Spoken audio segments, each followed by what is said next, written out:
Welcome to Healing the Tigress, a podcast of conversations and stories on Asian American Pacific Islander maternal mental health. We are your hosts.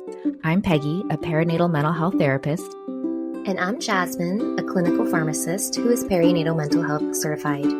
Both of us are Taiwanese American mothers who have lived experiences of postpartum depression and anxiety.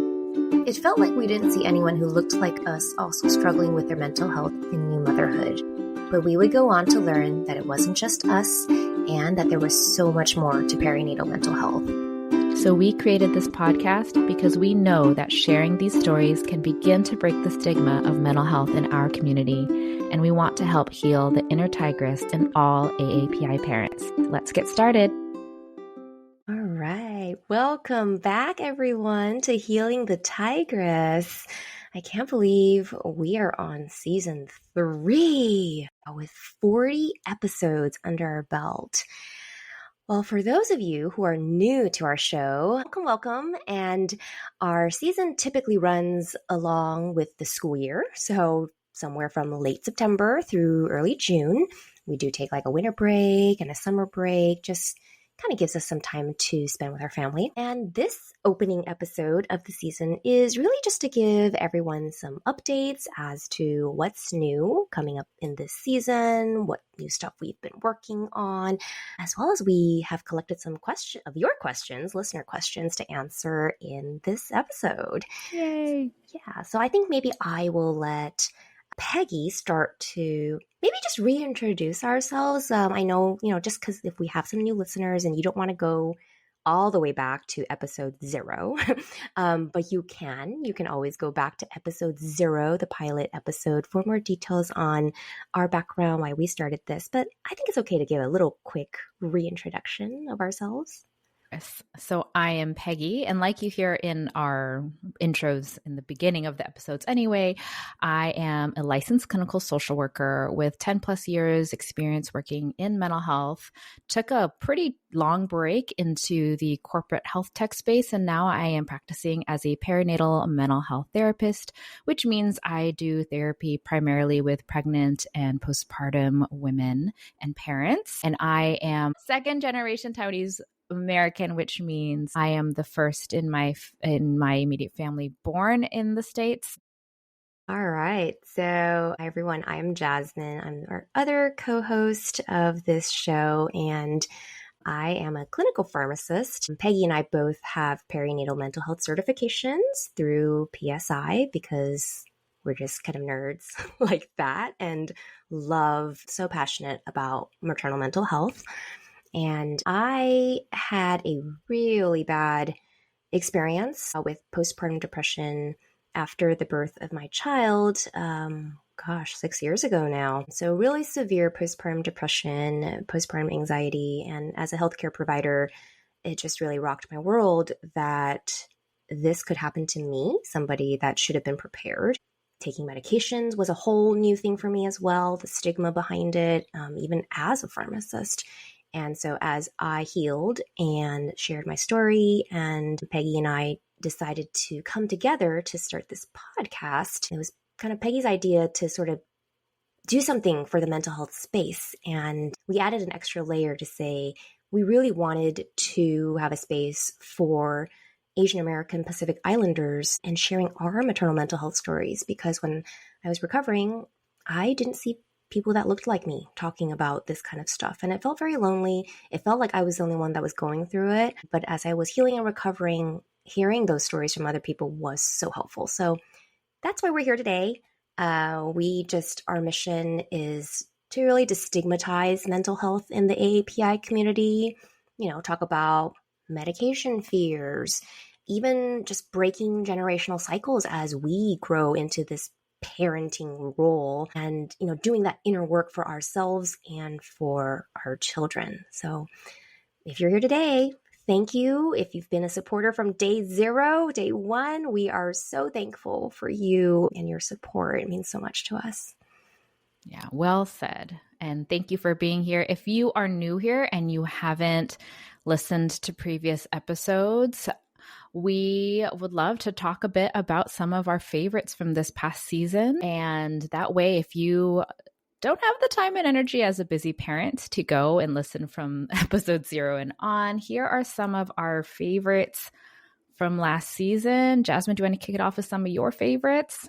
Yeah. And I mean, I feel like this is not to say any of the episodes are not great. All of them are fantastic. Yeah. And I feel like we really like love all of our guests and have such deep and meaningful conversations with all of them.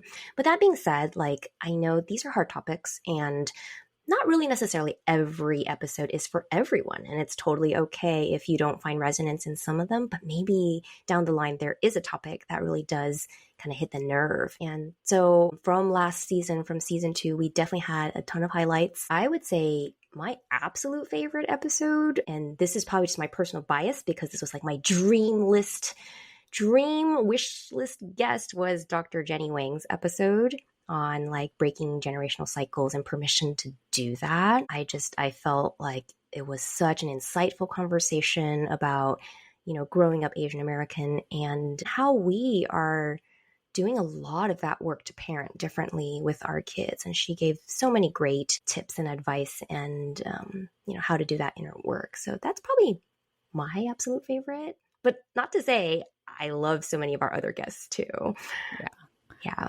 I definitely think that all of our guests shared so many great stories and so many things that so many people aren't hearing about, which was our whole aim and our whole goal, right? This is a space for people to hear from other AAPI parents, their own experiences. Dr. Jenny's, I definitely had referenced a lot with clients. I'd be like, you should listen to this episode, which I did a ton of. I think another one that feels like a nod to our kickoff in season 1 was also Devin's episode. And for those who don't know, he's the husband of Nima Bhakta, who had lost her life to maternal suicide. And we interviewed her sister the first season. And I think what we love about the Bhakta family, if you're listening, shout out to y'all for the support of Healing the Tigress, but just their mission to really break that stigma, to not hide in shame of what happened, but to really say, we need to talk about this so this doesn't happen to another mother, especially in the Indian American community.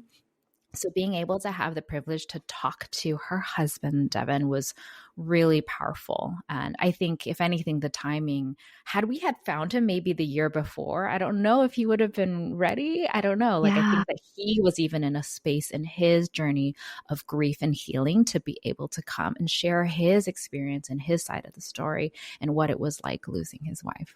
Yeah, I know we had always released those episodes, Priya's episode, Devin's episode, in the month of September, which is usually traditionally when we sort of kick off our season 2, because September is Suicide Prevention Month.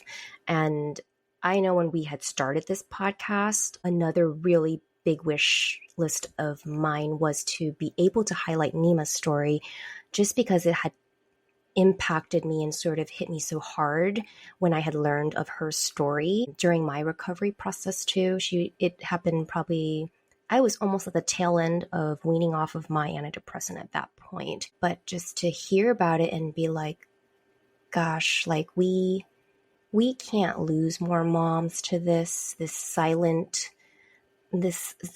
killer in the AAPI community that is the stigma of mental health. So I am so grateful that listeners are willing to tune in to this really difficult topic, and appreciate Devin and Priya and the entire Bhakta family for that vulnerability. Their episodes are literally the most listened to, which is so incredible.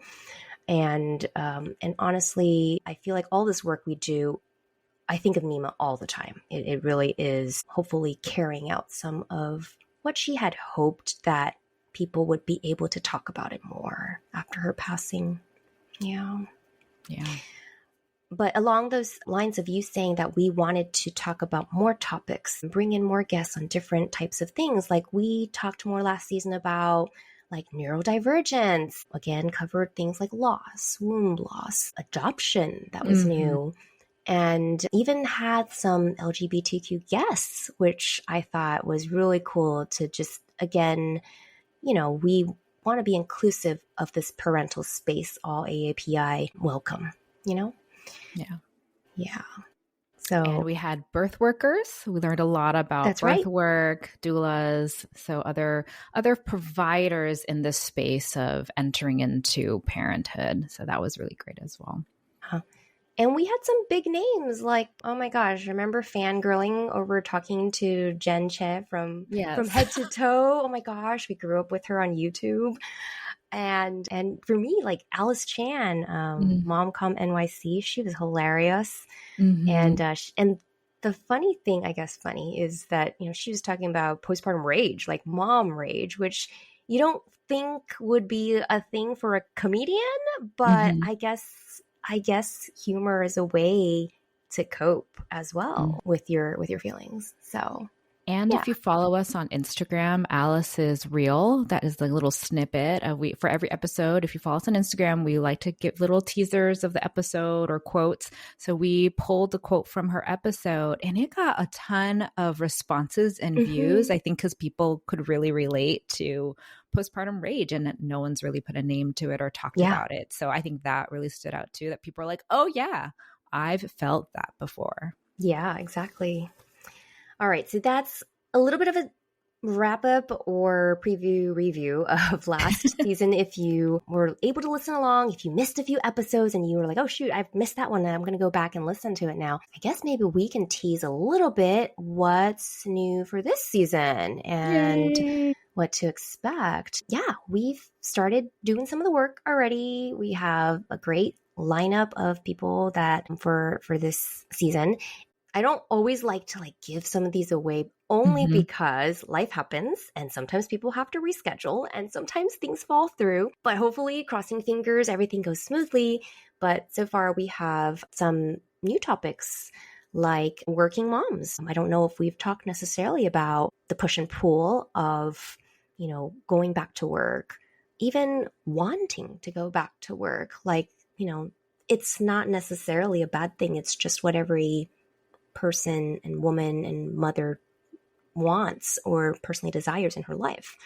So there's that topic. Did you want to tease any other topics? I think one thing that we always forget that it's not just the postpartum journey, but also parenting in general. So topics about parenting, as well as more topics about loss. Those are ones that can be really heavy and hard to hold space for. But as we've learned from some of our heavier episodes, those are the ones that people really need to hear. So we do have some episodes about loss and grief and what that's like. So we want to, again, have these spaces and more to come, more different representation in our guests. So definitely stay tuned. If you've loved our previous guests, our guests this season are just as our season 1 guest, Tiffany would say, chef's kiss.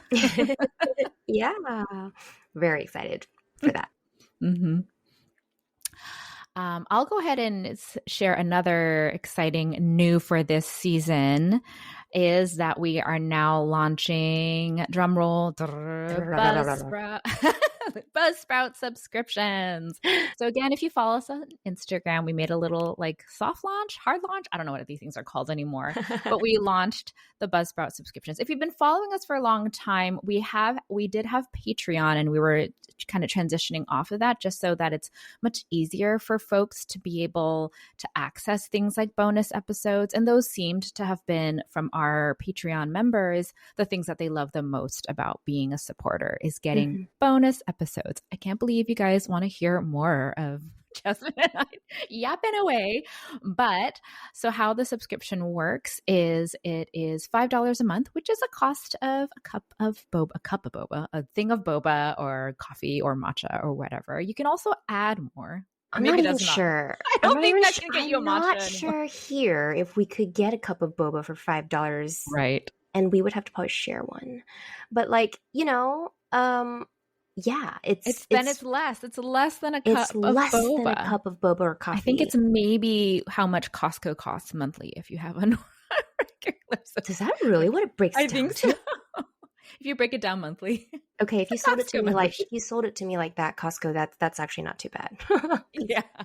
Okay. Either way, it's $5 a month. And it can be, if you want to support more or less, you can do that as well. We already have a few subscribers. Thank you to our subscribers who are listening. One really exciting thing about it is through Buzzsprout, there is a way that you can access it, the RSS feed, directly where you listen to podcasts. So before, if you were supporting us through Patreon, you'd have to go there to get your bonus episodes. But now through Buzzsprout subscriptions, they can pop up in your Apple podcast or wherever else, as long as you know the tech details of getting them through your RSS feed. So that's really exciting as well.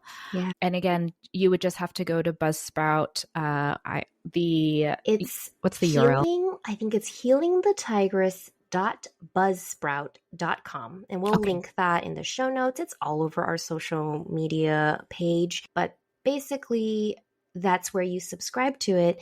And once you are subscribed, you can listen to all the past bonus episodes. But thank you. It's very nice if you guys want to support us. A little bit of extra stuff that Peggy and I work on to give out to our awesome supporters and listeners. So I think that's mainly about that.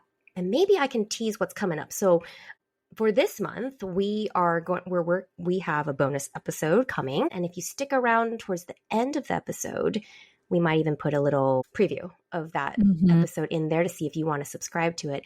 But I recently watched K-pop Demon Hunters, and I'm late. I'm late to the game because I have not had Netflix for 8 years. It's like my little, I don't know. I feel a little bit embarrassed about that. Some people are like, what? You don't have Netflix? And I not purposely, but I decided to resubscribe just to watch this, actually. So, because it felt like a social movement, it felt like being AAPI, like I needed to know what was going on.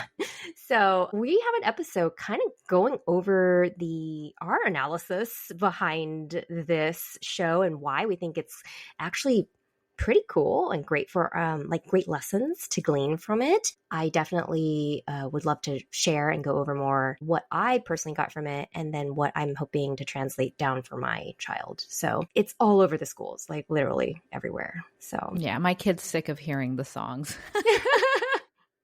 We're still playing it on repeat. And That's I know funny. we're late for, it was like over the summer, but since we just got Netflix. So that will be one of those examples of a Buzzsprout subscription episode that you can get access to. We're excited to share that one. Some other ones that we have on there, if you are interested and you want to just hear the rest of them, we have one on the guide to the PMHC. We have one on the motherhood mental load, and we have one on what it was like to start a private practice. So more to come. And what's really great is we actually get some feedback from subscribers, and that's how we come up with some of these bonus episodes. So you get to even give your feedback on some things you might want to hear about. Yeah. And with that, I guess we will jump into the Q&A, because we did collect some Q&A and we did have questions from subscribers. So yeah, why don't we jump into that? I will read the first question for you, Peggy, if you want to answer it, and we'll try to knock these out. All right, the first question from a subscriber. With clients who are seeing you for perinatal mental health struggles, do you see that you remain their therapist for extended time, or do you find that they're able to phase out of care? Such a great question from a subscriber. Personally, my goal would be that my clients who are specifically seeing me in their perinatal space, so they're pregnant or postpartum. That's what perinatal means, just in case nobody knows. Perinatal covers pregnancy into postpartum. My ideal experience with them would be that as I'm walking them through pregnancy, postpartum, that we do phase out and that we say, hey, this is a temporary space. And that's what's really important about understanding perinatal mental health disorders is postpartum depression is ideally temporary and treatable. When it's untreated, that's when it turns into things like major depression or PTSD and stuff like that. And so my ideal situation would be that I'm working with my perinatal clients for a brief amount of time. And brief can mean anything. It can mean a whole year postpartum or even 2. But do I plan to have people stick with me for years and years and years? Ideally not. But also, if they want to, if they are no longer talking about postpartum, but they've grown a really great rapport with me and they want to continue working with me to talk about other stuff, I'm very client centered in the sense that I'm like, I'm not going to be like, well, since we're not talking about postpartum anymore, I'm going to close you out.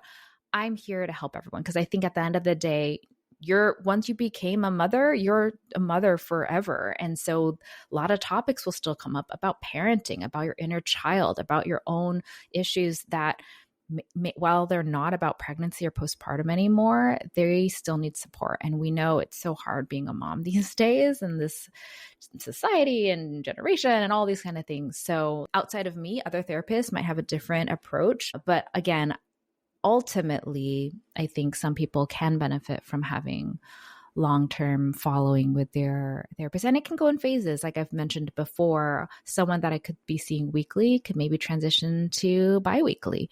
Someone might even transition to monthly just to like keep me warm, keep me in their corner, right? And then maybe something comes up. Maybe they're pregnant again and they're like, let's go back to bi-weekly. Let's go back to weekly. And I definitely have flexibility for that.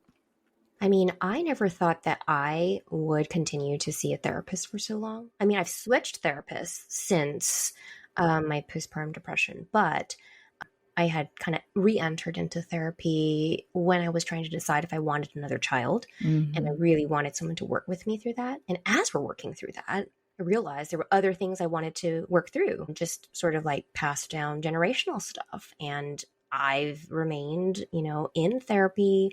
A lot of times it's like a maintenance kind of thing. And it feels good just to have that, scheduled backup just in case, and you check in. And sometimes, like, I had a session last week. I didn't realize how much I needed that session. I didn't go in thinking that anything was wrong or that I was going to cry. And then things just like came up. So it was nice to sort of have that space and that person that actually already you don't have to re-explain everything to again. Right. Yeah. And that's the thing with therapy, right? It's like, this is someone who you built a relationship with. And I think you and I have both said before, in an ideal world, everyone would have a therapist in the same way that they have a PCP. So, okay, next question. I'm going to send it over to you, Jasmine. What are things we should be looking for in new dads for signs of struggle? And do you have resources for this? I think the thing to realize too and remember is that emotions for dads might come out differently than it does for moms. It might show up differently.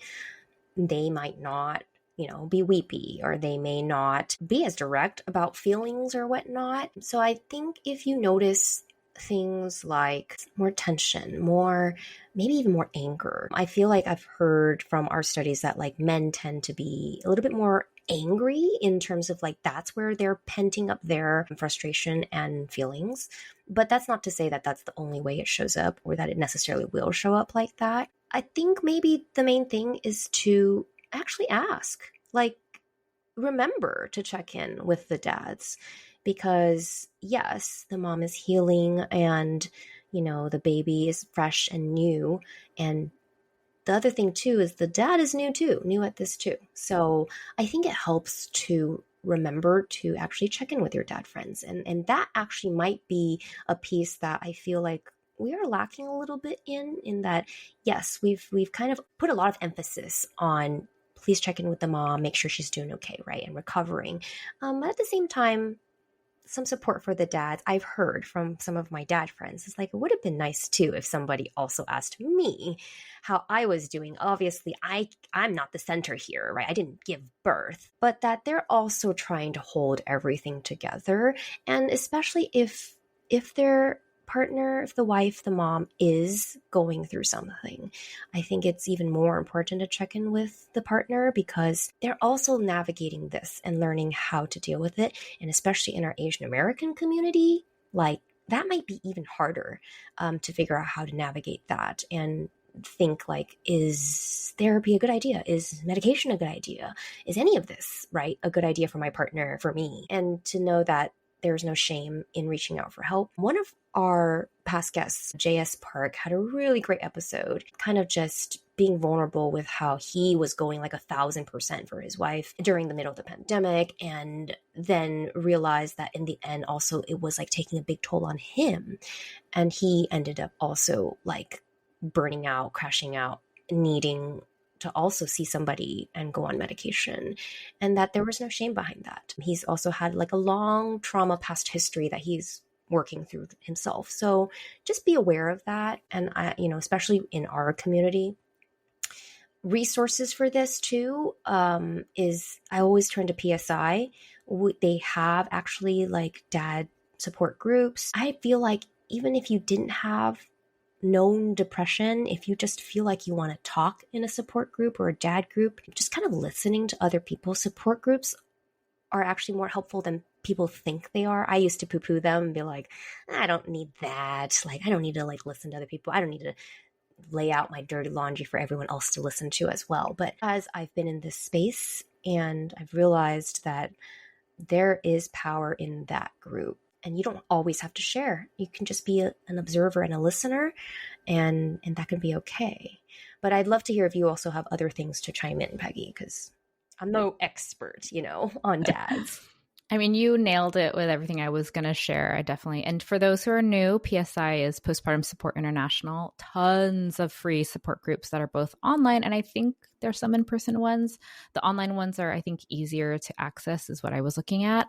So they have a ton for dads. Other resources include some of our episodes. I mean, not to be so self-promoting, but we have so many great episodes with dads.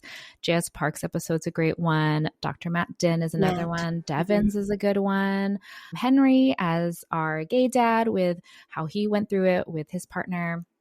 And obviously we are a little bit more mom centric, but we do have some episodes. And if you guys want to hear more, then maybe we'll have to dig up somebody this season for that. Yeah. And as a reminder, 1 in 10 dads can experience postpartum depression. And now with millennial dads that are 3 times more involved than their predecessors, I think it's really important to see how we can support them as well.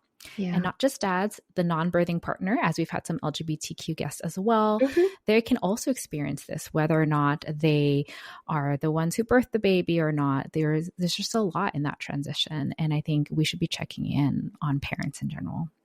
I want to throw in, there was a second question from somebody else about this as well, who said that like most people who access mental health services are women, and like what are ways to make it more accessible or approachable for men?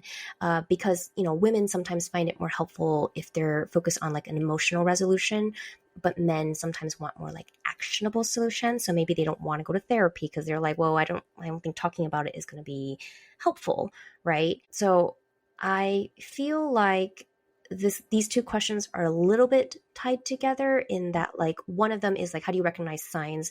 But the second part is really like, and I'm glad these questions both came up, like how do we then make it approachable or accessible for dads to get some help? And I think the first step really is kind of a little bit, for at least for our community, is that stigma to say that it's okay to get the help. One of the things Devin said in his episode was that, and I mean, he went through a major traumatic event, losing his wife. And when we had talked to him, 3 years out or so, he was like, I just started going to therapy like last year, like and I wish I had done it sooner because it really helped. But I know it might be a personal thing to be ready to accept it. And therapy might seem less actionable, but at the same time, I feel like if you connect with the right therapist, they will give you ideas for actionable steps to move forward, right? If that's what you want, if that's something that, you desire, is like homework, right? Like I actually kind of like it when my therapist gives me homework, but not every therapist does. So if that's what you like, then tell your therapist that, right? I think that that's totally okay, or find a fit for somebody who makes it so that you're getting more actionable steps. So maybe that's one way that we can, tell men that like this could be helpful. And I mean, in Matt's episode, his form of therapy was actually like getting a personal trainer and like somebody that just he saw regularly, that worked with him, and that he started to feel comfortable even just talking to about maybe some personal things. And so really just finding somebody in your life that can connect with you on a deeper level. And I encourage anyone just looking for a therapist as well. And especially if the barrier is for the dads, like, okay, but I don't know if therapy will help, or I connected to one and it wasn't great. And so they just give up after that, it's a relational thing. And so it's not just, I'm going to try the first therapist I find and it didn't work out. And so I'm going to just dump it. It's really important if the therapist offers a free 15-minute consult. So I do that to kind of help make sure it's a good fit, right? Even if someone comes to me and they're like, I'm a new mom and I'm going through all this stuff. We talk for 15 minutes and I ask questions, they ask questions, see if it's a good fit. Maybe someone's like, I really like doing this in therapy. And I say, hey, this is actually my approach, and it ends up not being a good fit. We just saved ourselves like 3 or 4 sessions of like realizing it wasn't a good fit. So for the dads out there that are looking and have never gone to therapy before, see if you can do a 15-minute consult, ask questions. Hey, I've never done this before. This is what really helps me. This is what I don't know if it helps me, et cetera, et cetera. These are some of my fears. And trust your gut. If talking to that person, you're like, I'm not connecting with them even in this 15-minute call, then that might not be the one. Or if you do, and then a couple sessions down, you're like, this isn't working. It doesn't mean that therapy isn't necessarily working. It just might not be the right fit. And you might just need to find someone who you can really connect with. So I really encourage everyone, not just dads, when trying to find a therapist, it's okay to try it out, see if it's it's a little bit like dating. You've got to find the right fit. And I hate to say this as a pharmacist, but same thing with antidepressants. Like sometimes the first one you try actually, unfortunately, might not be the one for you. It is, everyone's body chemistry is different.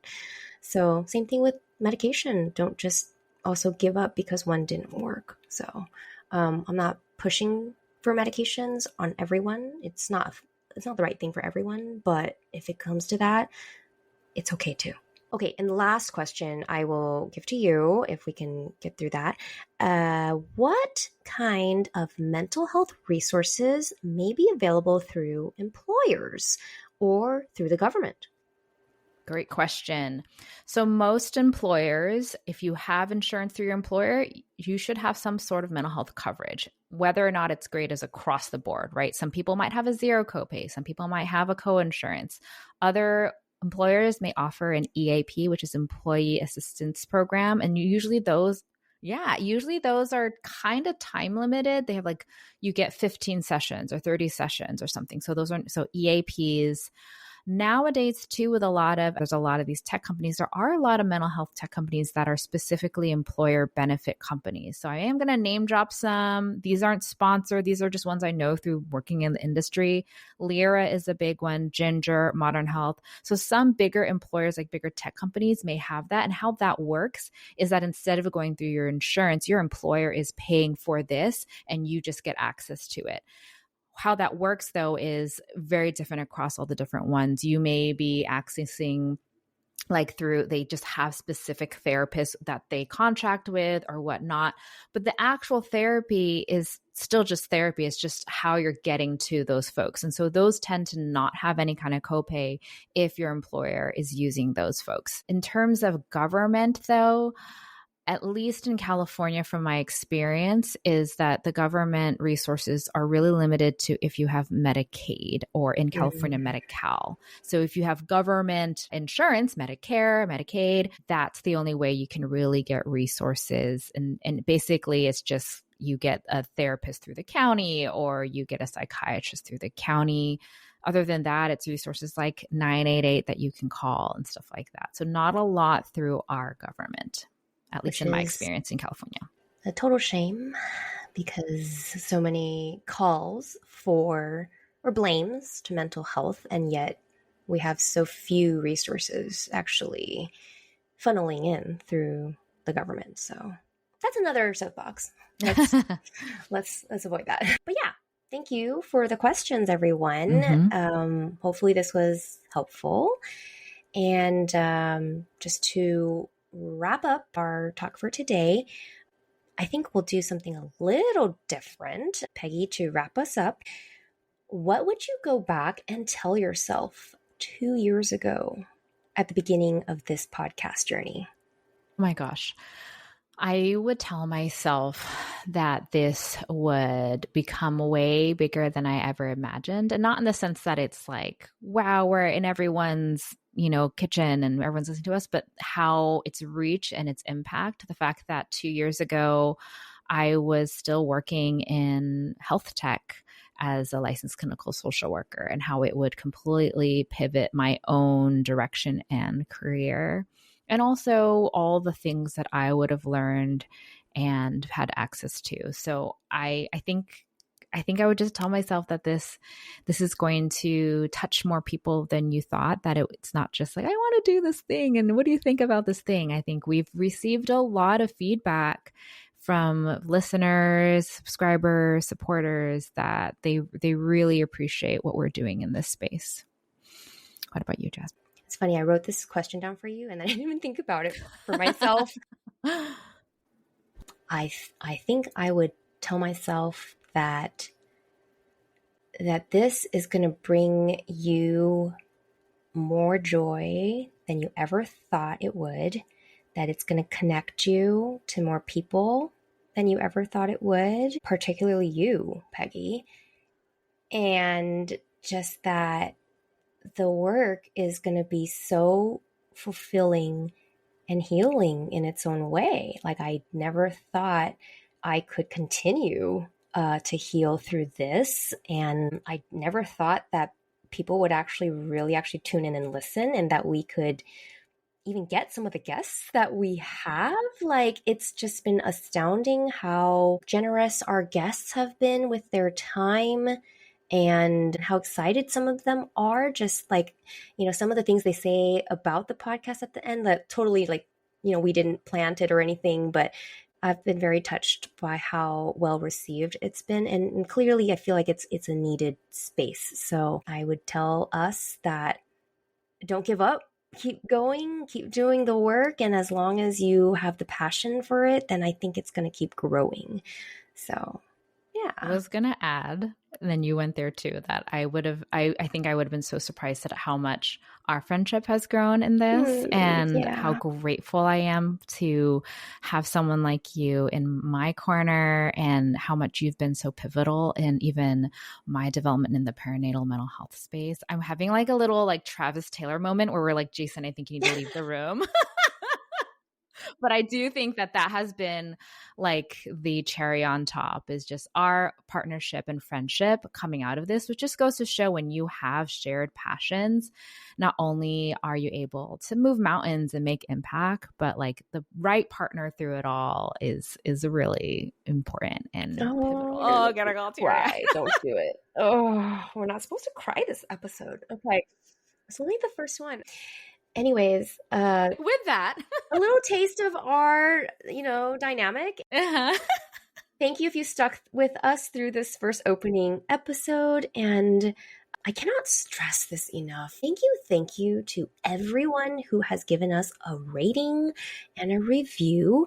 If you haven't done it yet and you've really enjoyed our show, and we would really, really appreciate it if you followed our show, and if you dropped us a quick, even just clicked on the stars real quick. It only takes a second of your time. And those reviews, we love reading your reviews and feedback. And it really just helps boost our visibility, because we want this podcast to pop up when an Asian American or Pacific Islander mom is looking for something like this, like stories like hers, and a mom who's looking for that help. And we want it to pop up on the search. And I'm not sure it's doing that yet. So help us out with that if you support our mission and love what we're doing. So thank you, guys. Here's a preview of our next bonus episode. And so I think this was kind of a nice way to like explain that to a kid in a way that maybe they'd understand a little bit more than what's an inner self-critic. Mm-hmm. So I thought this was kind of a fun way, or a good way to like explain that to her. Yeah. That inner voice piece, I think, is what stood out to me the most in the movie, because the whole time I was watching it, and the demons and the things that they tell you, especially at the end where they're like all the people are walking around with like even the other girls like Mira and Zoe now hearing these things in their heads. I immediately was like, that's depression, right? Like, exactly. We want to thank you deeply for tuning into this episode of Healing the Tigress. The more we share these stories, the more we can help our AAPI mothers and partners. If you enjoyed this episode and our mission, you can help us out in the following ways. Follow our show wherever you get your podcasts. Leave us a rating and/or a review, and share our podcast with a friend. We also encourage you to follow us on Instagram at Healing the Tigress, where we hope to build a community of healing tigresses and give you updates on what's coming. And if you want more bonus episodes, please check out our show notes for how to subscribe to our exclusive content. Or you can also head over to our Buzzsprout page at healingthetigress.buzzsprout.com. We are not for profit. We are here to help our community, but any support you give us is so deeply appreciated. Above all, thank you from the bottom of our hearts for being here. Healing the Tigress is produced and edited by Peggy and Jasmine. Music for this show is remixed by Dr. Tony Huynh of Tony Mixes. Our intro music is a cover of You and Me by Z Avi, played by our co-host Peggy. Our outro music is a cover of Green Island Serenade, played by Jasmine's sister. Cover art design is by Dr. Angela Chung.